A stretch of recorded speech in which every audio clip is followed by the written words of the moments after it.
we grew up with the reality of climate change, water being polluted, air being polluted. The fish that you eat will have microplastics. And so what is it that's motivating us to actually wake up every day, work hard, and actually look towards something to look forward to, which is extremely, exciting. And this was an irritation that stayed with me right from when I was young. I used to watch Discovery Channel and, see these news, and that was not very exciting.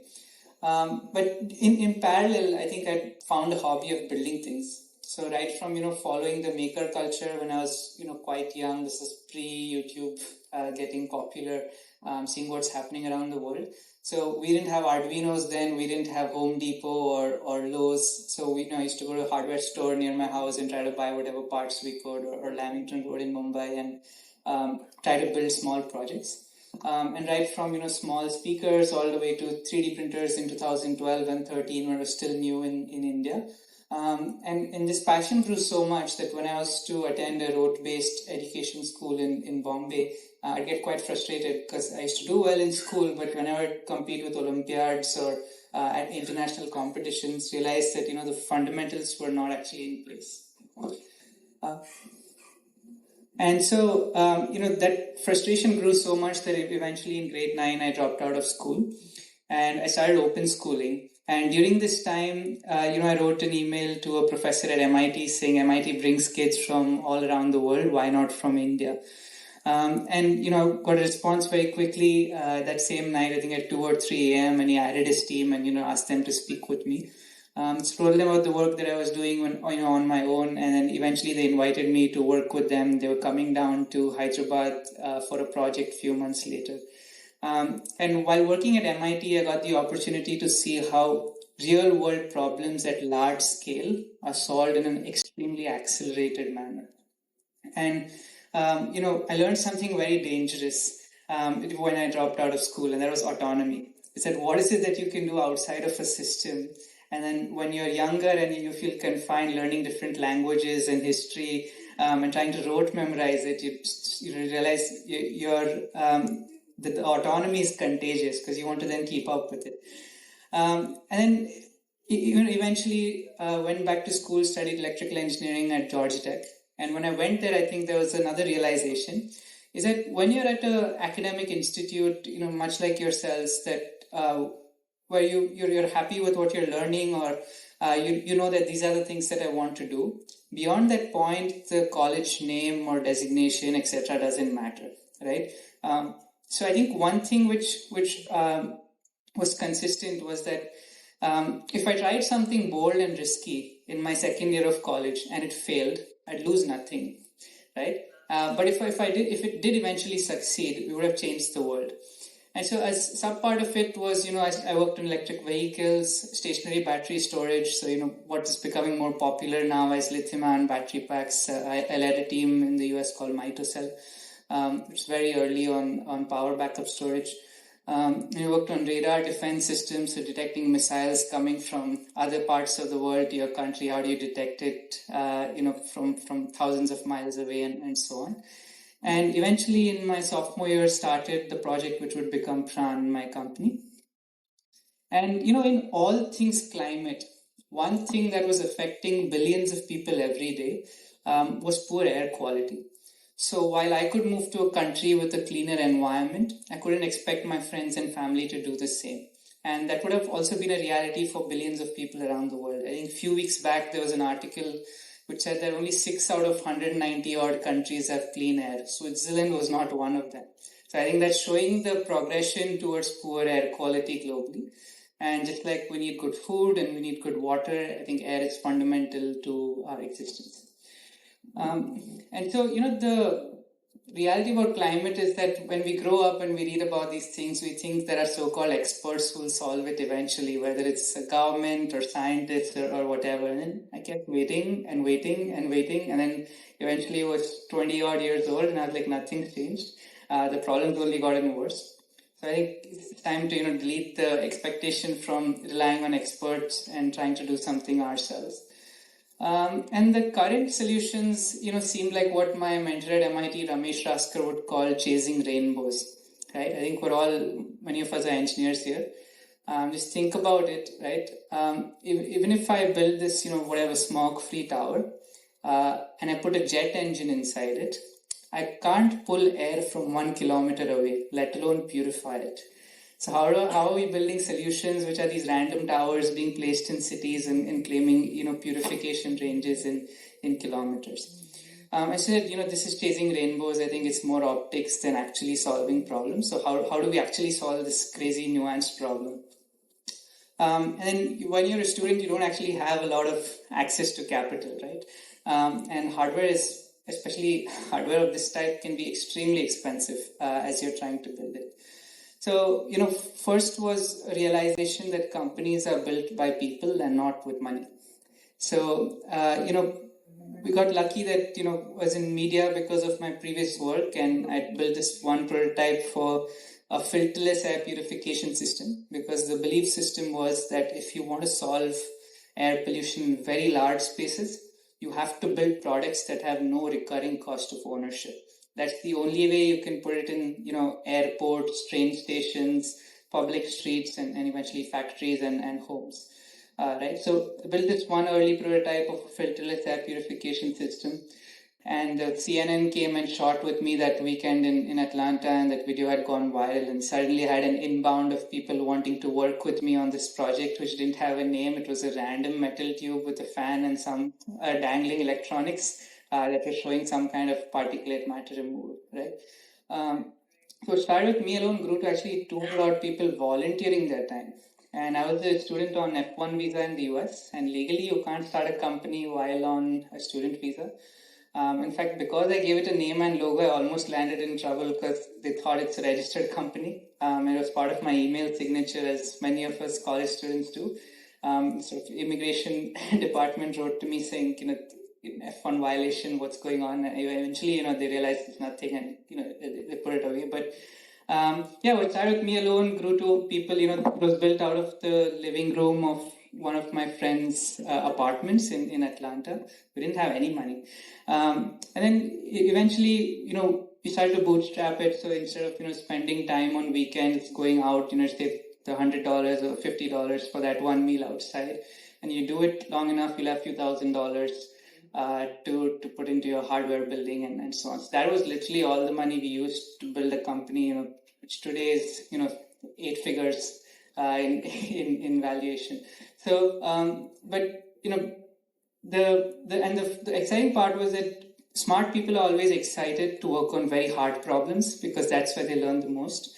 And this team of volunteers, or people from Georgia Tech, MIT, Stanford, Tesla, SpaceX, is like some of the best engineers in the world, crazy people who already have a pretty hard job on a daily basis and are overextending themselves to work with you over the weekend or after hours.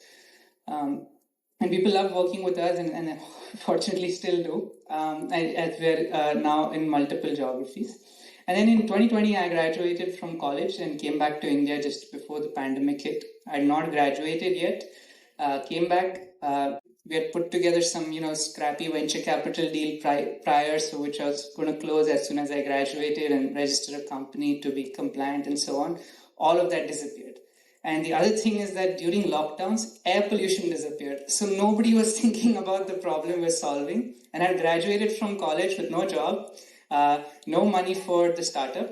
And I think most of my work experience was when I was in the US. So coming back to India is that, India thrives, but there's a certain way to thrive in India. And I think that's an acquired skill. You have to be here long enough and go through those processes to learn how to actually do it. So I think that was definitely culture shock for me with respect to how do you actually build, keeping that same conviction, same technology, same quality, but adapting it to the ecosystem that existed here. And so again, we realized that during COVID, a lot of people lost jobs, students lost internships, people are sitting at home and getting bored. So again, I put up the same volunteer form on LinkedIn and got thousands of people from around the world applying to it. Eventually I had 60 odd, talented engineers from different fields of work, just working with us every day. We just kept it ultra disciplined, so people felt like they have a job. And because they felt like they had a job, they was actually performing, from that consistency.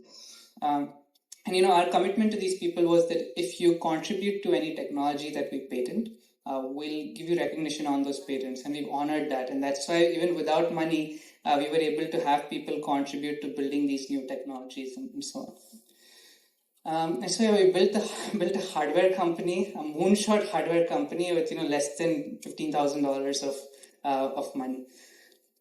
And eventually was pitching to all these VCs during COVID and after COVID. I knew nothing about venture capital, bombarding people on LinkedIn and their websites and finding their phone numbers and texting them. And I've I think made more than 95 decks today for just 3 funding rounds. Now, fortunately, I just make one and send it across, and then it's a business decision.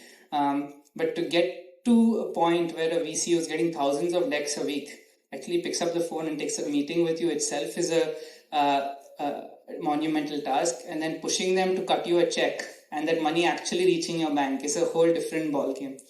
But when you don't know much about venture capital, you're basically bombarding everybody. And what I didn't know at the time is a company like ours fell into a hard tech moonshot category, right? So if you were to look at the entire venture capital landscape, we are the tiny black box there, and that's the global venture capital landscape. So when you look at that in an Indian context, there's literally no fund I could pitch to at the time to actually fund a company like this. Even today, that black box is the size of the market who can cut a check to companies like this. But to be able to come to this learning, there was no online article or platform or anyone I could talk to.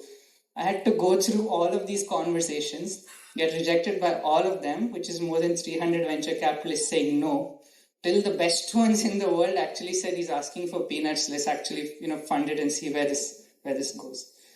And eventually raised money from some of the best venture capitalists in the world. Round was led by Social Impact Capital in New York. So the $1 million commitment into 15-minute calls, right? I spent 24 months in India, I had no money at that time. Today, I think that ecosystem is growing, but I think it's still very early days till that happens. And we raised about $2 million. And I think just for context, that fundraising is a acquired skill, and it's not what you're saying, but actually. What is it the investor wants out of a deal or a conversation, and is it actually aligning with what a fund's expectation is? Then whether they're the right partner or not is a different conversation. But for context, the money which took me 24 months to raise, during COVID, and COVID aside, even as an early stage startup, took us 12 days to raise when we wanted to do a quick extension this time, right? From the first conversation to money in the bank. So it's an acquired skill, continues to get better, and then I think there's some more conversations they want to have after, which we'll perhaps get into. But again, once we actually got the money, this is 2021 and early 22. Despite having a bank full of money, we couldn't hire because there was a talent bubble, because there was so much money in the market that there was a shortage of good engineers and talent you could hire. So suddenly you're like, I just went through this 24-month fundraising cycle. I have some money in my bank, but I can't make the hires I want to make. Because if I do make them at these, 3x, 4x price, I'll run out of money within 6 months. So how do you actually, it's just ironic, right? You think you fundraise and your plans are already going to start getting executed, and magically, because you have capital, these problems will solve themselves. The answer is no. And so, even if hypothetically we could afford it, when you're an early stage company, you can have a small team, and that small team is people solving multiple functions and having high competence. So as function of that, the reality which struck us is that India has very high brain drain, which is that per year more and more students were leaving the country and they were staying abroad, and as a result of which the sheer amount of available talent to be able to solve some of these problems is actually very small. So how do you solve it? You still have to make progress. You've taken money from people and you have to move your mission forward. And I would often get asked by people outside of India, India makes the best engineers in the world, and you're literally 1 billion people. You're telling me you can't find your 10 engineers to build your company very quickly. It's like, I wish all billion people were engineers and all of the same age and all waiting in line to get hired. Then perhaps we would have been able to do it. And so the way we hacked it, is that we said, you can build with interns and fresh graduates to at least get the ball moving. It's very, very expensive endeavor because, prototypes costing $10, $15, $20,000. If you get it wrong, you've lost the 20K. And more than that, in your early stage, there's a lot of eyeballs on you. So if you're consistently sending out email updates of things that go wrong, people lose conviction in what you're building. So I think, the way we still solve it is, we had interns and some full-time and eventually the full-time people we wanted. You always want to build a team of misfits, right? Like, for example, our operations lead is an ex-founder who used to run a brewery, which shut down during COVID. Our tech lead is a guy who used to make missiles for one of the missile companies in India and got so bored waiting for 2 weeks for an approval to get a part from the next room. He's like, can't live here. Right? So those are the kind of people who actually helped us build it. And while we continue to do it over a few years, what we realize is clarity really improves. So Praan, and air pollution is extremely nuanced challenge because these are particles you can't see, different kinds of gases. Architecture significantly affects how air pollution flows in the space. So this auditorium versus the next auditorium will have unique pollution dynamics. So how do you actually solve it in all these varying cities, streets, factories, and so on? And so how do we even do it? Our vision has always been to rebuild the atmosphere. So when I said we want to make the future more exciting, it can only be done if you're able to pull out all these pollutants and greenhouse gases from the atmosphere and know that the future is going to be better. So I broke it up into two ways to achieve it, which was let's solve for lower atmosphere first, which is where people are walking and breathing. And then let's solve for the upper atmosphere, which is where greenhouse gases are actually leading to global warming. And we approached it in that manner. So the last 2 years since we raised venture capital and have been in India, we built the stack for the lower atmosphere. We've done it here in Bombay, right? We built the most advanced measurement and simulation platform. We built filterless technology that actually works, is getting deployed in steel, cement, elastomer factories, and then I have some of those to show you. We entirely changed the whole user experience of clean air indoors. There's no competing product today for our hive, right? And we said, now that these air pollution dynamics are unique, sure, up to a few hundred or few thousand users, we may be able to solve it manually. But we built the AI platform called Edith, inspired by Marvel movies, which auto-solves air pollution in very large spaces. So I'm saying a platform which is able to take 3D maps of spaces, firstly create 3D maps, construct them, understand pollution data, solve the air pollution, and then, with air purifiers or architecture change, and then provide the solution saying place so many purifiers here for this impact. This has never been done before. This is how air pollution is going to get solved at massive scale in the future. And by the way, all of these are actually rolled out. Customers are using it. Customers can buy it. You can go online and get it today, which means that as we've built the technology stack and the manufacturing to enable this to happen, we can actually move on to achieving the larger vision, right? And design is one thing. I think Elon Musk speaks about this a lot, that building a prototype is trivial. How do you actually get it to billions of people around the world, right? That's when you actually solve the problem, right? And I think for many of the engineers here in this audience, when you try to build a prototype, firstly, we don't know how to build it. Like, I don't know how to do metal work. And if you do, you'll go to a vendor and say, I don't want to build the 1 or 10 pieces for you. Talk to me when you need thousands. And then when you design products like we do, which are obnoxious to manufacture, there's no vendor I can actually go to who will make that quality of product here. So we have to set the processes, right? And as an early stage startup, you have little money, you have little time, you have to quickly iterate and get it done. How do you actually solve this in India? And I have a strong belief system, and I think we've proved it out, that India is the best place to build climate tech out of, because you want to solve at large scale, which means that you have to build a supply chain which you have direct oversight on, right? Where is the material coming from? Is it safe material to use? Are there toxic disposals of gases or chemicals as a function of it? What price you're getting it at, and the quality, and so on.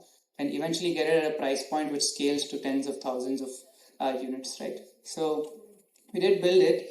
but not without going through its own set of challenges. We first started to work with big vendors who made us big promises, saying this is super easy. We make these, 100 crores worth of revenue every year, so your, 500 rupee part doesn't matter, but we'll get it done.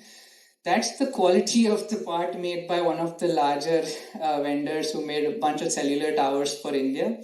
That's the quality made by our own engineer, who's actually a freshman from college, who went and sat at the vendor and got it done.